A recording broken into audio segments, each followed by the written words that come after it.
O'sha qurilish bozorida baribir o'ziga yarasha reytingi bor quruvchilar bor-ku. Ha, bor.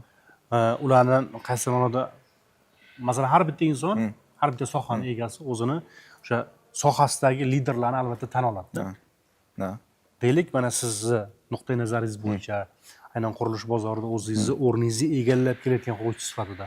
Bu O'zbekistonda o'sha ishiga muammosiz ishiga yondashayotgan, ishiga vijdoni yondashayotgan, bugun odamlarni ana ishonchsizligiga sabab bo'lmayotgan quruvchilarimiz bormi? O'zi haqiqatan kimlarni masalan misol sifatida keltira olasiz? Va'dasini ustida turganlar ko'p. Misol BI Group bor, Murod Buildings bor.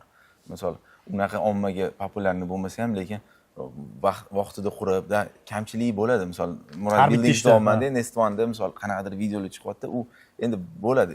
Albatta har bitta ishda bo'ladi. Hamma ishda bo'ladi. Land House degan qurilish kompaniyasi bor. Ko'p qavatli binolar, 16 qavatli binolarni tez muddatda topshirishadi. Misol liderlar ko'p. Lekin mana sizga o'xshayman bo'ldi demay. Misol BI Group dedim, qurilish topshirgandan keyin ham kontroli, jeklari, boshqasi shu tomondan havas qilaman. Qilamiz xudo xolisa shunaqa. Misol Land House dedim, nega yetdim? Muddati. Men ham sekin qurmadim, lekin ular mendan ham tez qurgan. Buni tan olaman. Misol ular kimdir aytsa, chunki bor bir xil konkurentlarim, men hojillar tez quryapti-yu desa, u sifatsiz deb o'radigan. Men uni aytolmayman. Land House ishini ham ko'rganman. Oson menga mijoz so'rab qolsa, Land House ular zato tufta quradi-yu, devor undan osoni-yu, lekin unaqa emas. Haqiqatda tan olishga tez qurishadi.